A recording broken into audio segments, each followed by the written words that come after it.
Hello. Thank you for joining us for today's webinar. I'm Karen Brackey, a member of the American Psychological Association's Committee on Associate and Baccalaureate Education, known as CABE. It is my great pleasure to moderate today's session. CABE and APA's Center for Learning and Career Development are pleased to bring you a series of 4 one-hour webinars that aim to address the interests and needs of mid-career academic psychologists at 2- and 4-year colleges and universities. Today's presentation is the second in this 4-part series. Dr. Jessie Mason from North Hennepin Community College in Minnesota will discuss matters relating to obtaining and serving in administrative roles in higher education. If you have questions during this presentation, and we hope you will, please submit them in the question box, Q&A. Note at this time, all of your lines are muted and your cameras are disabled.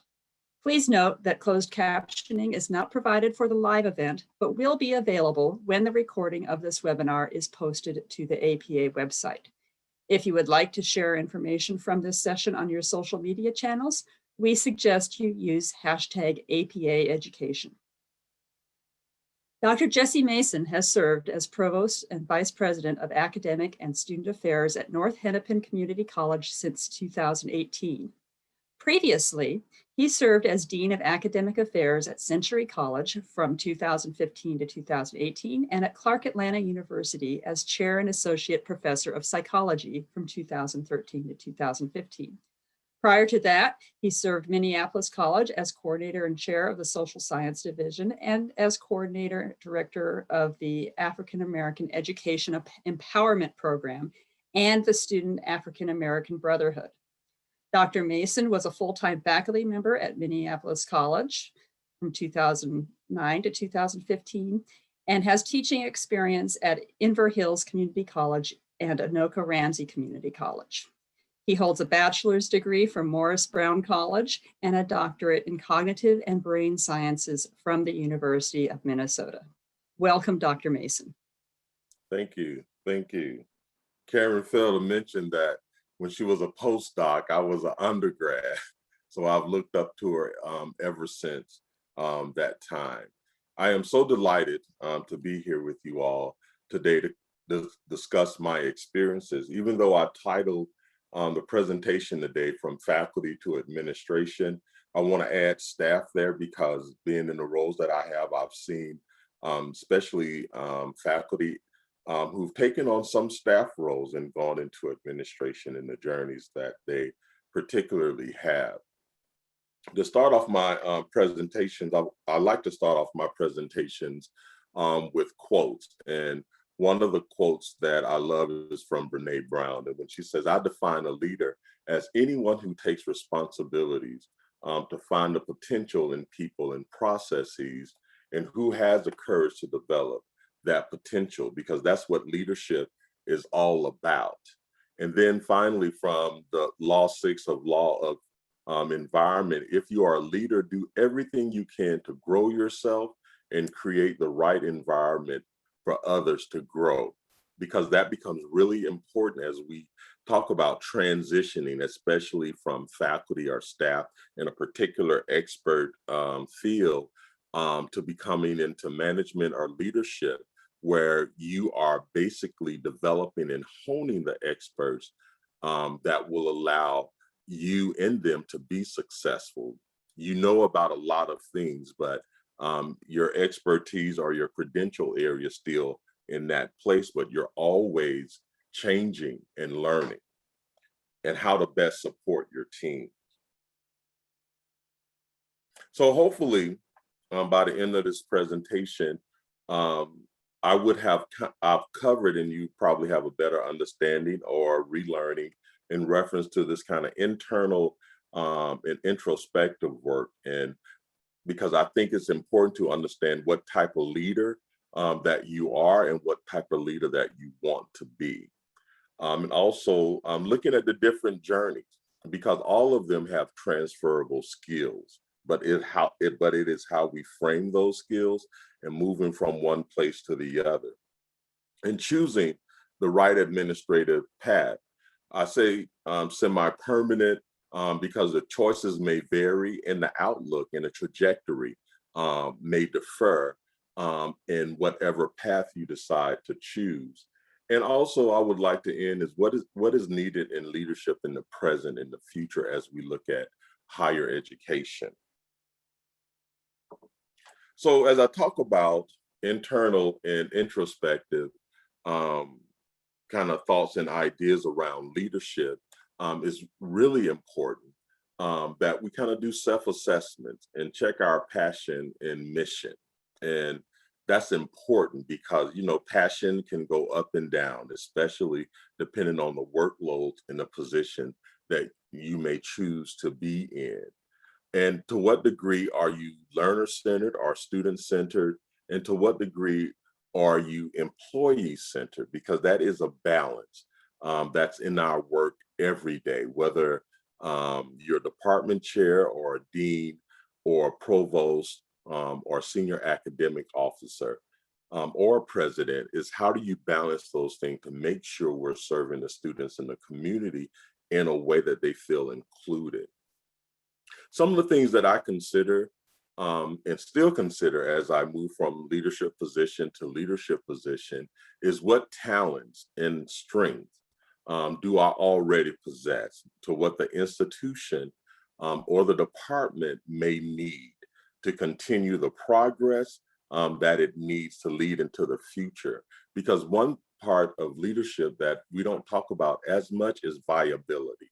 And that viability has to do with whether we're talking about sustainability right now, but also planning for the future and what will the future of the department or the institution looks like, and what kind of foundational things do we put in place to embrace that future, but sustain um, the institution or the department to live up to the mission of the college. Also, and I'll get into this a little bit deeper later, when you talk about student, employee, and higher education advocacy, it goes back to that balance and the role that you want to play in that balance, because the advocacy can go from local to state to national to international, dependent on what area of leadership that you want to go in and how you prepare yourselves for those particular roles. Then the institutional culture. Anytime I just think about leadership, or not only just moving from institution or within the institution, I think about the people that I'm aware of, and how data influence they may be in the decisions and the organizational chart of the place. The place, the geographical location, what are the opportunities that present itself outside of the traditional things that the department or the college has been engaged in? And finally, the politics. Again, this also goes into how decisions are made. For example, I am one of those people because my first job was a part of a unionized environment. And I prefer to work in those kind of bargaining environments, even though I've worked on both and been a part of unions and a part of non-union places where I've served on the faculty senate, and how those decisions are made, and the definition and the practice of shared governance in the schools that we want. And so, considering all those things and going back to your strength, the areas that you need to develop and hone becomes a big part of your own self-assessment and how you and what direction of leadership you want to move into. The biggest challenge for a lot of us who are in positional leadership roles is really has to do with sensitivity and resilience. For me, it's important for me to to make sure that I'm continuing to be sensitive to the needs of others, and taking care of myself so I don't become hyper vigilant on some things, but also what's going to allow me to be resilient, especially during these tough times where hard decisions have to be made in order to prepare us for the present, in the future, as we look at innovation and some of the threats to higher education as an enterprise. And so those things are really have to do with self-care. And even though in leadership we don't talk about those things, is the balance of the workload and trusting your teams so you don't become worn out and worn out in some way, that also affects your creativity. And also, we'll talk about later building milestones and leadership goals. One of the things I want to say now is that the further you move away from faculty, department chair, dean, and if you're considering going into whether it is the senior academic officer or senior student affairs officer to president, the further you get away from some of those measurable outcomes that you were able to measure student outcomes in the classroom as a faculty, or seeing how the department is moving as a department chair, or seeing how the school or division is moving as a dean. The further you get away from that work, it's kind of hard to measure because those measurements come much later. And so if you're the type of person that need continuing reinforcement or reward, or seeing those milestones happen quickly, that should influence your decision as well. And this is a good time for if there's any questions so far. I just have one question up right now. Have you had any, so we see different leadership training programs that are advertised. Did you take advantage of any formal leadership training, or would you recommend it along the way? I would definitely recommend it along the way. And I've taken a lot of them because I'm always interested in learning, even though I read psychology of leadership and organizational behavior articles all the time, the Chronicle of Higher Education. I've taken executive training, a 1 year training, and I've done some outside work. For example, I've decided when I was trying to understand budgets much better, that I did this kind of MBA essential course that was for like 2 weeks, and it's kind of this deep dive in operations and having to define what are academic operations and different things. So I definitely suggest those things, even those trainings that look at personality types or give you different types of assessment are helpful as well to kind of define your leadership style and what are the true drivers for yourself. Even the Myers-Briggs with some of the limitation of the personality type taught me a lot about my own leadership and what ways I wanted to change. And I'll have a few of them at the end of this presentation that I would suggest as well. Thank you. And we just had another question come up, is how do we get a copy of the slides? So we'll keep that in mind as well. Definitely, definitely. So I wanted to talk a little about my experiences and what I see as kind of transferable skills, and what do they do, and how you develop those particular skills, because sometimes you're not always aware that you have those skills until you sit back and kind of assess different events and situations. Because sometimes in leadership or in management, you're so on the go and putting out fires every day that we fail to kind of take a step back and figure out what we've learned and what are some of our growth areas have been. And so I've had somewhat of a traditional / unique journey in that I've been a faculty at both 4 year and 2 years, and a postdoc. I was one of those people that went against the grain and tried being an assistant professor 75% of the time and doing a postdoc 25% of the time. And after the first year, both of them gave me ultimatums, which my advisor told me not to try it, but I had to see for myself. But I couldn't see myself giving up teaching, and that what the role would have been as a postdoc. And so that was kind of one big decision that I had to make. Even though I wasn't giving up research, it just looked a different way at the first 4 years that I served at. And again, as I got more experiences in community college, I developed a love for the work that they were doing in the communities, and how community engaged the college were, and my own personal background in reference to serving underserved population at an open access college. And so in being a faculty member there, I became a coordinator, as Karen mentioned, of the social science division. And at the same time, I founded a retention program. So I was kind of on I still taught one class a semester, but I ran this program and I coordinated the social science division from accreditation, assessment, and et cetera. So some would say I had my foot both in kind of the student affairs side in reference to the co-curricular and extracurricular um, tools and techniques for increasing retention.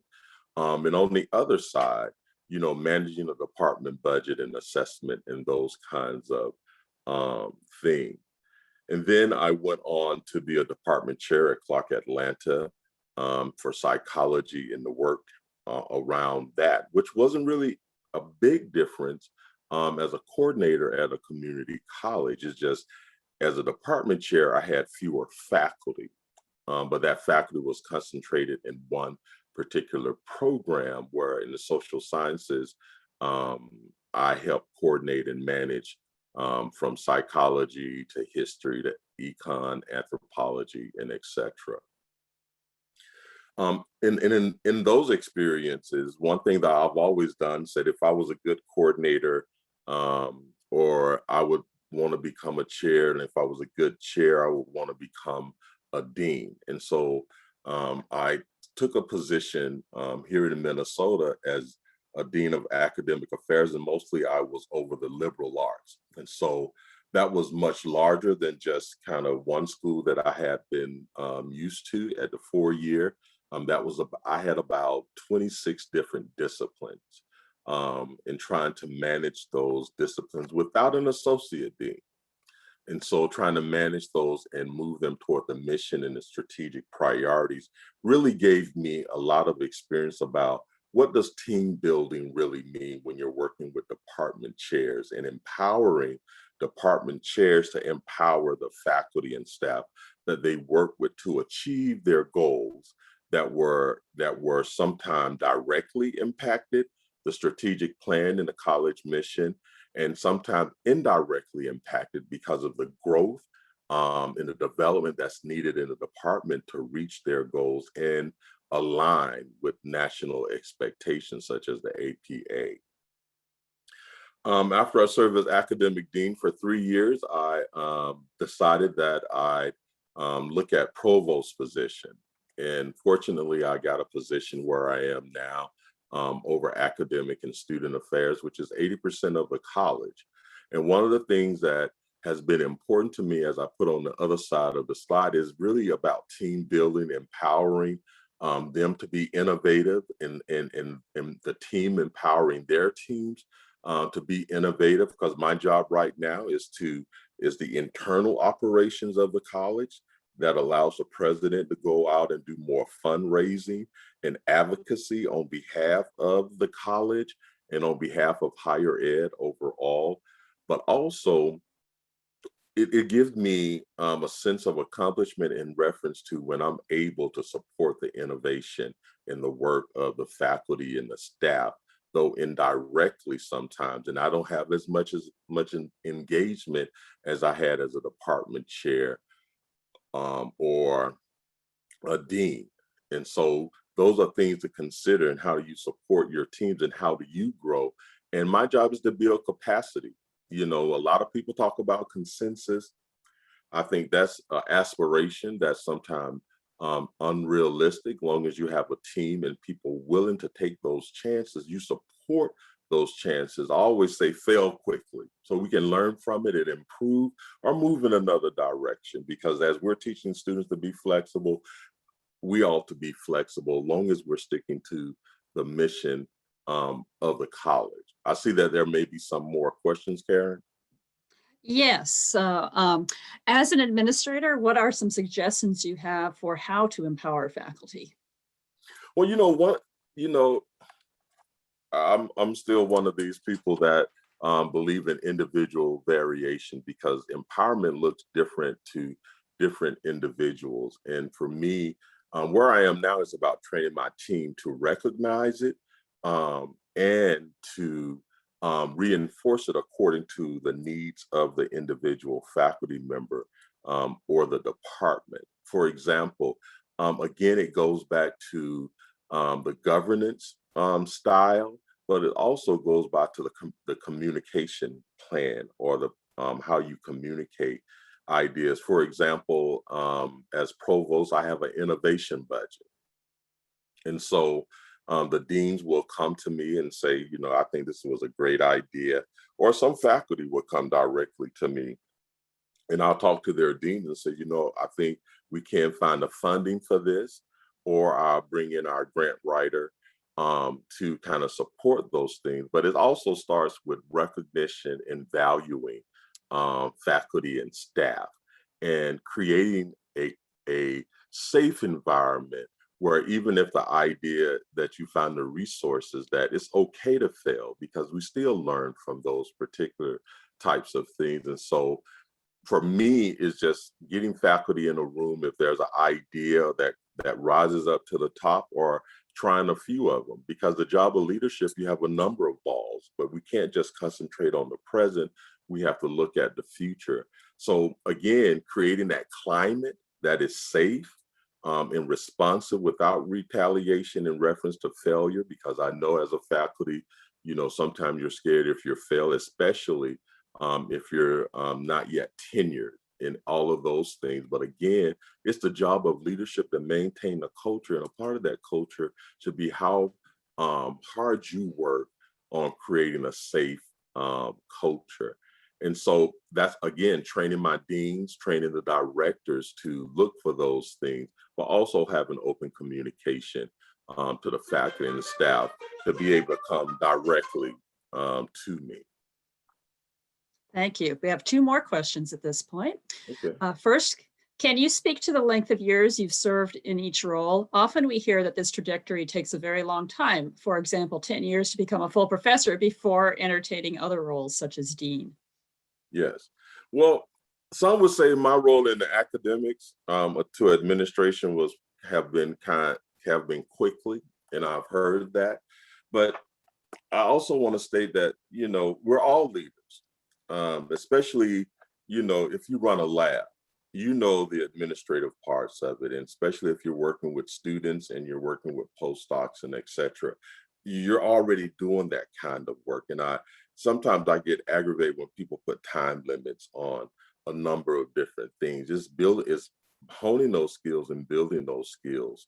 For example, again, I've been in higher education 17 years, starting as an adjunct while I was still in grad school. But I also have a lot of experience working with kids with emotional and behavior disorders while I was in grad school and before I was in grad school. And so, and believe it or not, I was a furniture store manager at one point before I decided to go to college full time. So those skills never left me. I just learned how to hone them, and psychology helped me best frame them and understand how important relationships are.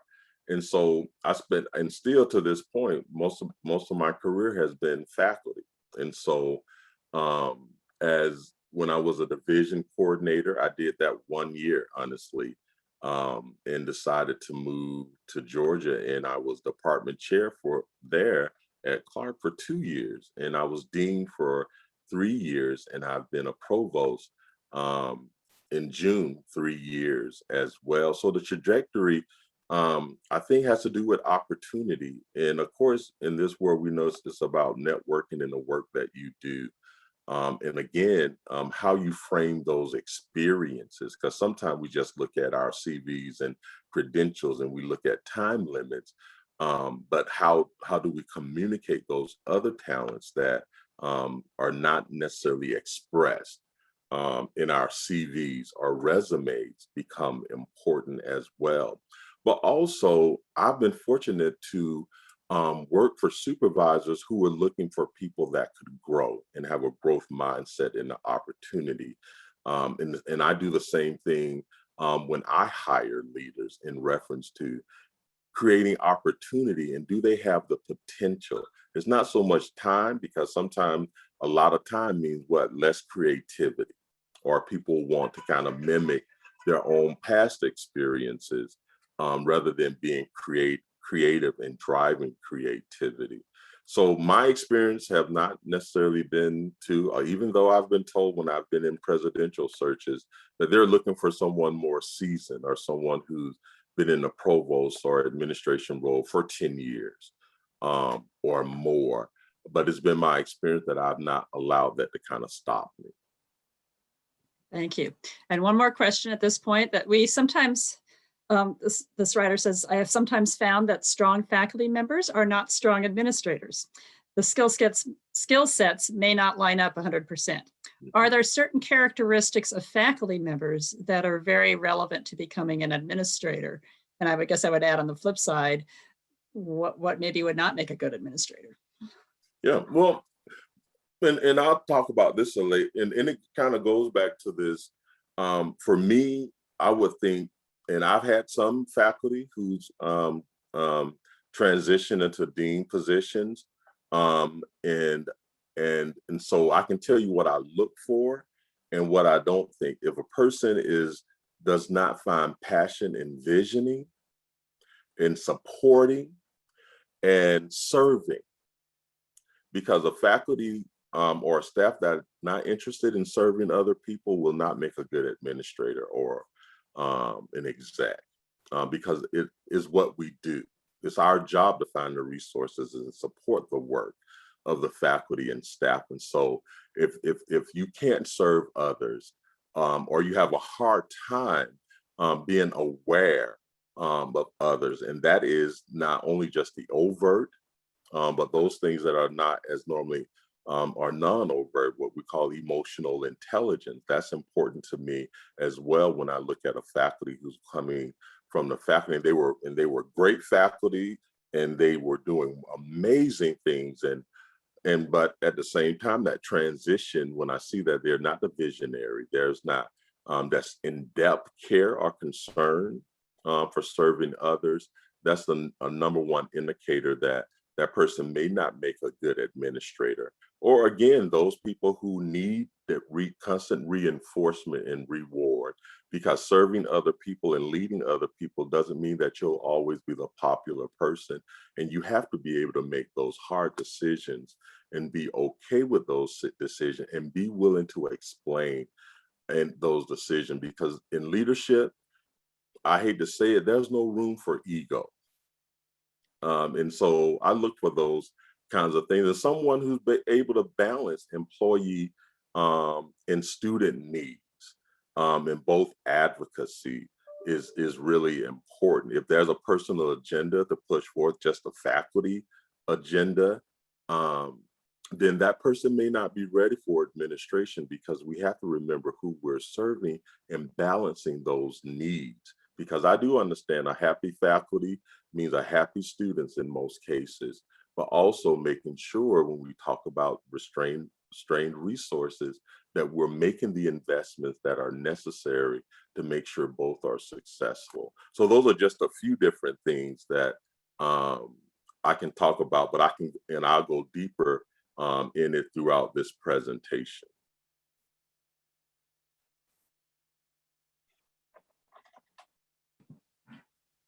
Okay, I think we're ready to continue. All right, thank you. So I think, different journeys. And I said, and it's all about, when you talk about leadership, is how you're making an impact. As I just discussed in the first slide, the leadership journey can be all around the place. And like I said, my first leadership or management experience was coming in and being a manager at a retail furniture company, and then moving up to being working with the vice president, troubleshooting other schools without a college degree. And when I decided that, I can't do this anymore, I need to go to college full time. That was a big stepping stone for me, even though I kind of recognized myself as a leader. I've had to think about what does all those experience mean, and all the jobs that I've had outside of higher ed and higher ed, it's always been the main component was to make a positive impact on the lives of the community, the students, and the employees that I work with. And then understanding the difference between management versus leadership. And some people are better at managers, as we talk about how do you know faculty belong in in administration. And even though we're all leadership, management for a lot of people are really easy because it's just signing off on stuff, making sure the transaction timesheets are met, that the schedule is confirmed, and we're moving forward with those things, making sure that the budgets are in line. And a lot of leaders, when they're stressed, they will default to the management perspective rather than being the visionary or the calculated risk taker to some degree. Because leadership is really about motivating others and building capacity for great work in others. And the further you go up the chain, as far as leadership, from the dean to the CAO, the more you're making sure that the institution is on track to live up to a strategic plan and to its mission, and you are more of a visionary and bringing that vision to life. But the hardest part of that is it's not just your vision; it has to be a shared vision throughout the college or throughout the school in getting that work done. And you have to motivate, reinforce, reward, and find creative ways to support the faculty in doing this particular work, which sometimes doesn't necessarily mean, again, that quick reinforcement of that. But if you love serving people, it's not always about those kind of tangible things that happen. And so management for a lot of people are easy. And if you're okay with management, then I would say, department chair, or even deans in some areas, because your job is to is to manage, but also incorporate the vision of the institution or the president to and how it fits with your department goals and programs. But all of it requires teamwork.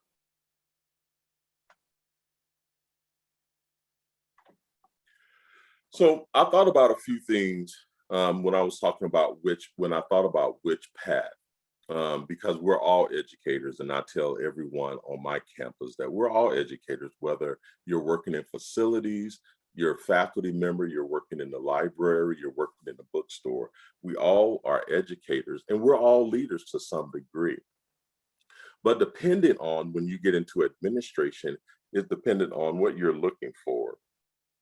So I normally look at it as direct versus indirect and measurable impact and responsibility. If you are a psychologist working in the student support center and you really like working directly with students every day, and so, but we have people who've gone into different presidency from the student service side, if that's, or a different administrative position from the student service side. But if you're really a faculty and you're really interested in the co-curricular and the co-curricular and how they particularly fit together, again, going through the academic pathway to CAO, or dean of a school in the academic area, because you continue to get to work with those all the way up to the provost level and making recommendation to the president on curriculum and different things like that. Or if you're really into the extracurricular, again, student service side, because I've seen individuals, and especially if you have a provost who is really interested in developing talents of individuals. For example, even though I'm the vice president, academic and student affairs, I have a VP of student success that reports to my office. And I try to give all of my deans on both sides experience, whether it's the academic deans understanding the support and the work of student services and student affairs, or it's the student service and student giving them experience and working in some of the academic curricular and supplemental curricular areas as well. But as you make that decision, you have to think about what level of student engagement are you comfortable with, are you like, or whether you want to move up a traditional path, somewhat like I did.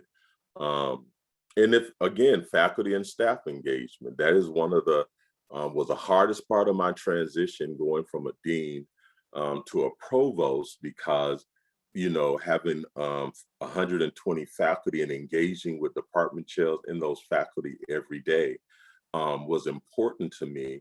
And when I transitioned, it was hard not to have those kind of deep relationships with the faculty or as many faculty as I wanted to, even though I still walked around and visit different schools in different areas and talk to faculty pre-COVID, and were able to sit down in their offices and have conversation. When you become provost, is more meetings and visioning and making sure the work is getting done. And so you also have to think again about that level of engagement that you want to have broadly across the campus. And as you get up past the dean role, there's much more of community engagement that may be contextual in reference to working more with the community around gathering resources for the college, advocacy with legislation and private foundations and et cetera become much a larger work that you're engaged in. And so as you think about what pathway you want to get to, you need to kind of think about what level of engagement are you comfortable with. I could say mine was more developmental as because I love people, and some days I miss just being able to walk around campus, but also the perceived power dynamics make leadership isolating. If I can say sometimes lonely, in reference to sometimes people forget that you are human and that you've had experience in the classroom and the things that you still love to do, you don't get to do as much, but it's just as powerful to be able to advocate and get the things that the institution and the staff needs. But wherever you are, the responsibilities just become much more ingrained, or you become more responsible for those outcomes. Because whether you're working in a union environment or a non-union environment, you're basically at will. And the higher you go up in leadership, the less protections that you have. And so that is a risk that goes along with it. Because as provost, I can tell you, I am responsible for the progress for student success. That's why it's so important that I work with individuals, because we do have outcomes that are necessary that I will be evaluated on. How do I develop my team to not only reach those outcomes, but to make sure that they're well and not burn out, and all of those things, and strategic planning and vision.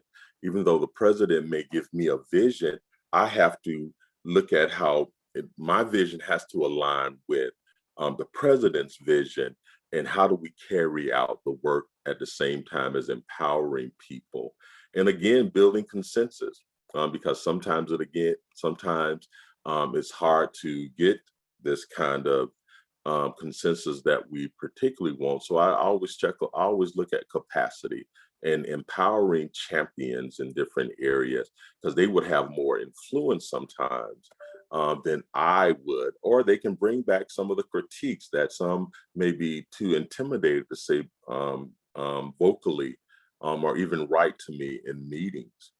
And the hardest part of my job sometimes is the priority setting, because operations 101, whether it's academic, student affairs, or just higher ed, is saying not now to good ideas. And there are some good ideas that you have to say no to, because you have to stick with these priorities that are going to have the most impact for the present moment or the limitation in resources.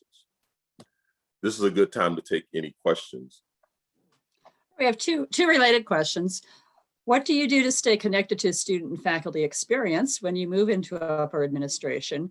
And how do you manage the isolation that you feel when you are in a provost position?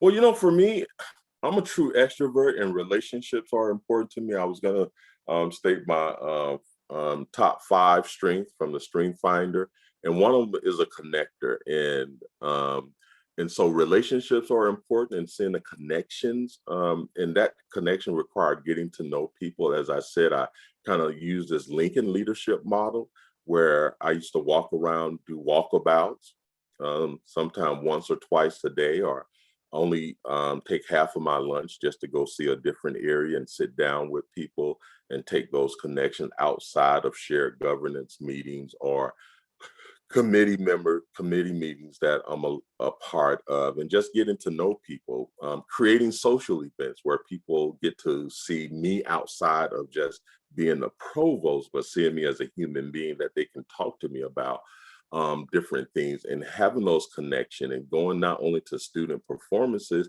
but sitting down and talking with students again, making time once or twice a week to just go to the dining service and sit at a table, or sit at a table with students to get to know them. Or I love it when faculty invite me to classes to present on some of my expertise area and get to know the students and invite them to my office. It's a lot of work because you still have to stay present in the campus life of our employees and our students on top of your work. I just had a faculty ask, how do you get any work done when you're always at meetings or going to events, even if they're online? And I said, it's a balance of time in the isolation, and it can be isolating because you can go through all these events and do all these things and still feel isolated because it is can be highly stressful.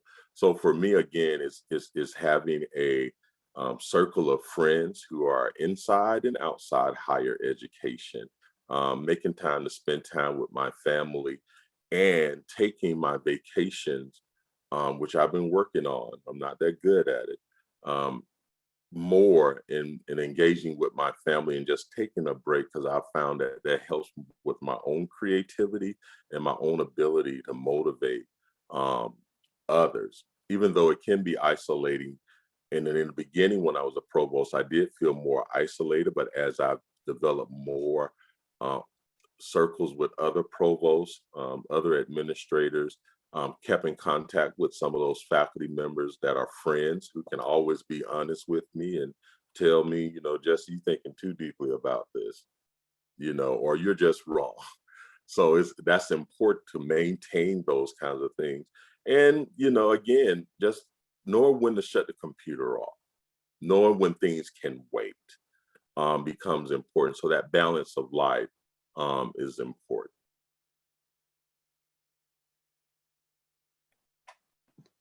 Okay, thank you. No more questions at the moment. Okay. So I'm going to talk about what I consider the kind of sheer truth about faculty, staff, to administration, to an executive. And again, my experience when I was a faculty member and working at the different, I was a worker bee. I was an idea person, but I was good at bringing my ideas to fruition. So I was a worker bee. To now, where I feel more like a conductor. Everybody else is playing the instruments, and I'm just making sure that we're all on the same sheet of music. And so that's been sometimes the hardest transition to these different roles, have been because I don't get to get my hand deep in the dirt to turn the soil and all of those things directly as I uh, used to do. But my Strength Finder said I'm an arranger, so that conducting fit right within my strength. I just wasn't aware at the time that that was one of my strengths. And then management versus leadership.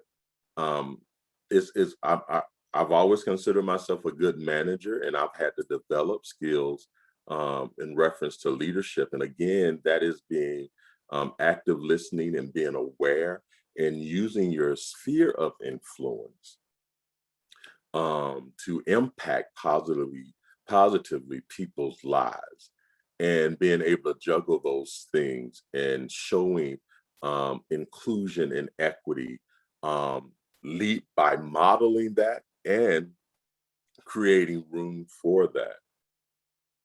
The hardest part, and my deans tell me this, especially those who have come from faculty into the dean position, is from implementation to visionary, because I expect my deans to be visionary or to work and hone those skills of vision. So the implementation part, you see something that needs to be done, you want to intervene because you want to increase the student success in your own classes or in your own department. You work together, you look at the assessments, you work it out and do those things. By the time you get into a dean's role, is really about your support cast. You're supporting again and trying to find ways and motivating and all of those things. So again, you don't get to get your hands as dirty as you want to in tilling the soil and helping things grow. You are the visionary and you're motivating other people to do the work. And so again, that's a hard transition for a lot of people to have that kind of expectation put on them, and then to make time to envision how your department or your school is going to live out the mission of the college in the strategic plan. Then again, making decisions.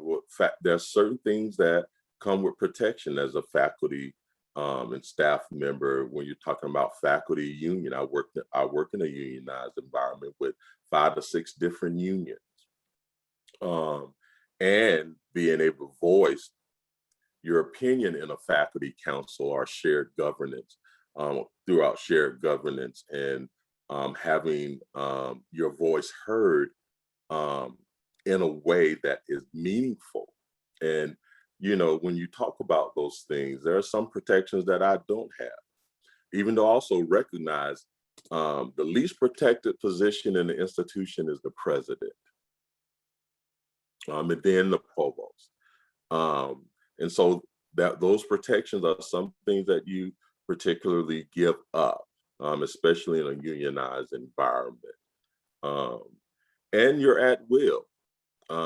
I don't think no matter what institution, there are a few states where some administrators, especially deans, do have union rights or have unionized to some degree. But for most of us, we have contracts or plans with these outcomes that we must show some milestones or improvement, or at any day, a president can decide that, you're no longer suitable for this position, or you're not the type of leader that I want. And so there are risks that comes along with these responsibilities and these positions as well. And so you have to kind of figure out how you want to navigate.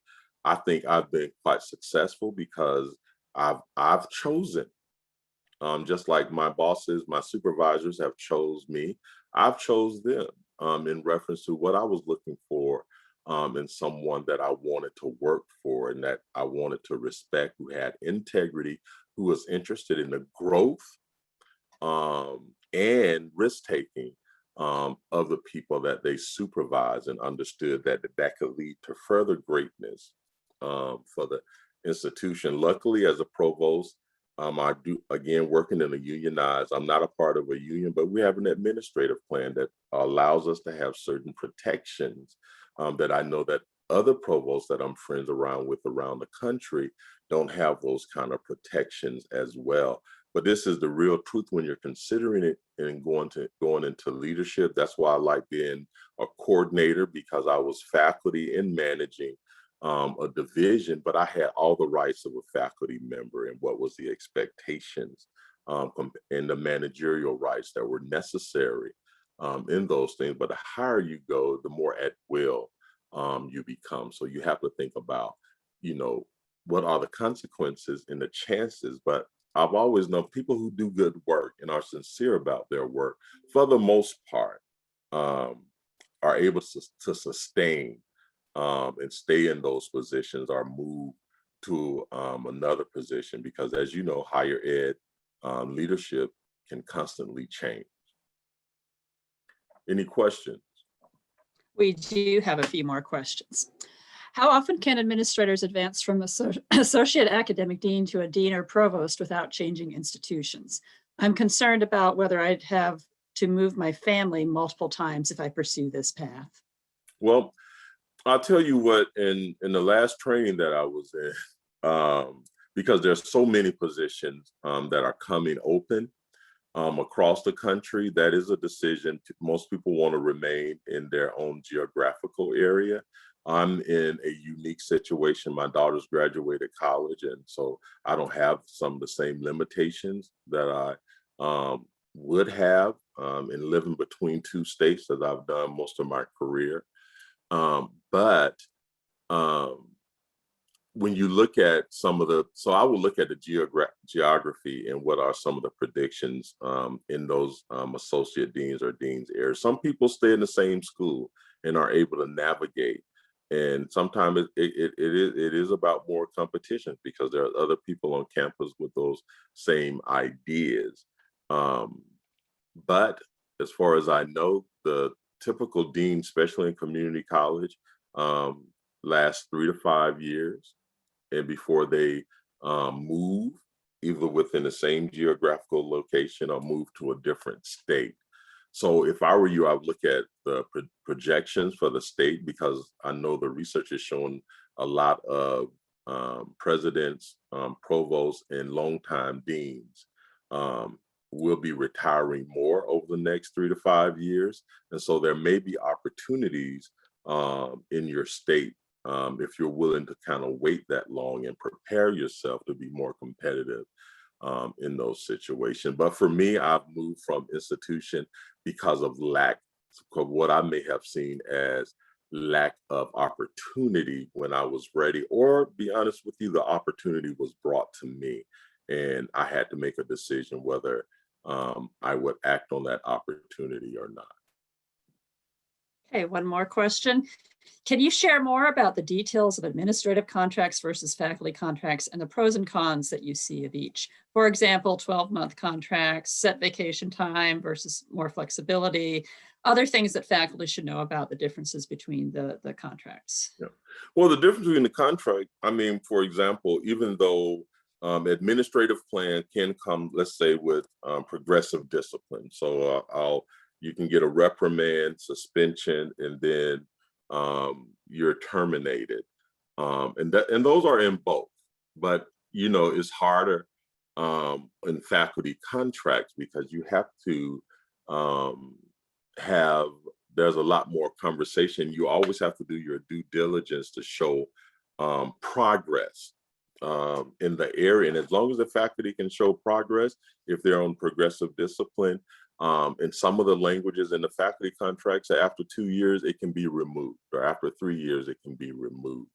As a at-will administrator, even though you may feel that you're making progress, the president may decide you're no longer the type of leader that he wants for that area or the institution. And so even though you may be put on a performance plan, that doesn't mean that your job is going to be safe at the end of it. The vacation part of it is, you know, it is a 12-month contract. And to be honest with you, administration takes up your life. There's the, you know, I always try to help my deans understand, you know, at 5 o'clock or whenever, if you can take reflection time, turn off the computer. If I need you, I'll text. And if you can't do it, I'm okay. And recognize that every supervisor is not like that as well. Because sometimes it takes up your weekend, especially when there's a lot of performances and you're over fine arts or the theater program and different things like that, because there's emergencies all the time. And so even though there's flexibility with your vacation and some plans, I have a good plan because I have about 20 days every year, and I can roll over a number of those days. My sick leave never leaves, and they just keep rolling over, which I could use toward retirement. But the faculty have some of the same things.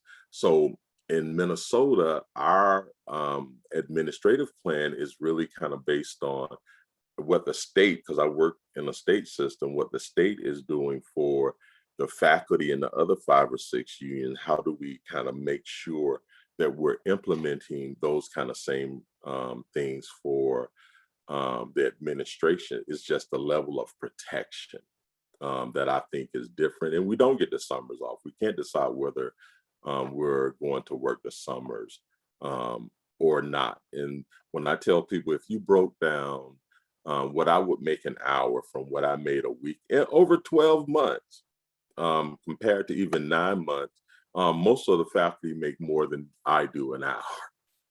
But I love the work I do, and it is satisfying to me. And I do like the challenges that come along with it, which is another part of the decisions that we have to make when we are thinking about going into administration. I do love not exactly knowing what's going to happen that day, what kind of emergencies. I know I have meetings, but I do like that kind of lifestyle that I've been able to develop and balance in my work life and personal life as well. Thank you. And another viewer says you are very inspiring. So as an African-American man, do you feel like you've ever faced any challenges to your professional progress in light of being a person of color? And if so, how do you advise dealing with those challenges as you rise? Yeah, well, I coming from an HBCU to the U of M, there were some things I was kind of prepared for, and some things from being a part of a nurturing environment to dealing with the microaggressions. And I found that throughout my whole career. And I've worked for PWIs most of my career, primarily white institutions. But it runs the full gamut of moving an institution, especially with my passion toward diversity, equity, and inclusion, from employees to students to the community.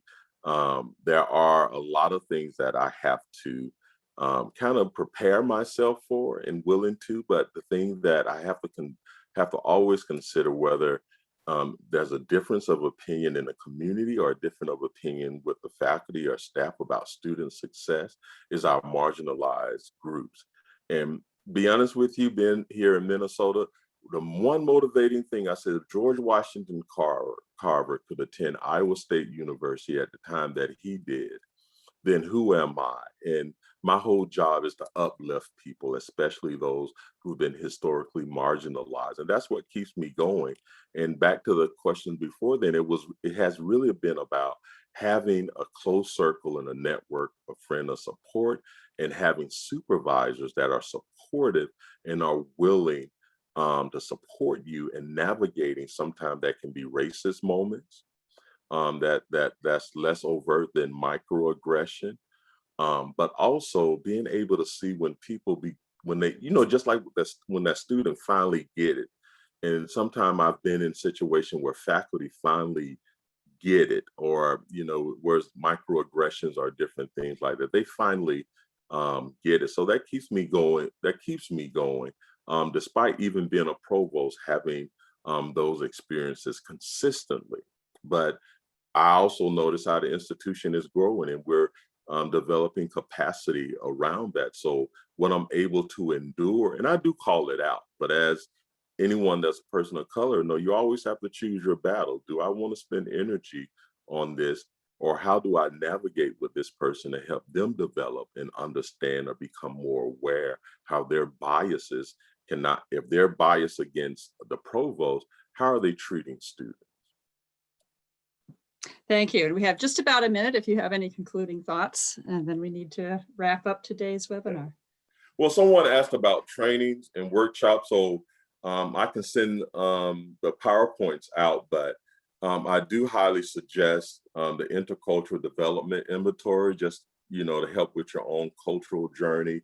The Strength Finder Intercultural Conflict Style Inventory, because if you're moving into any administrative conflict, it's going to be so important. And then the DISC, and then any workshop that you can take around leadership management, especially training offered by the AACC or the AAC and you around management and transitioning. thank you for your time. I appreciate you all being here today.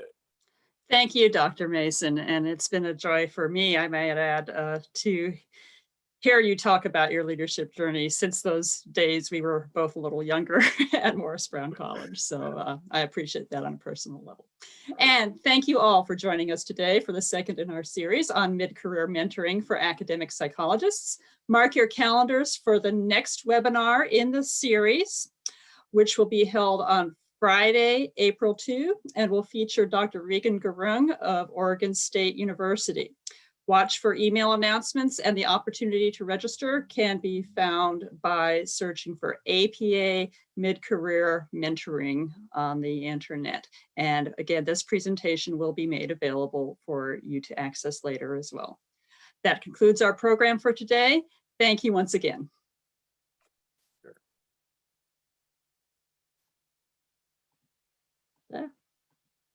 Ah.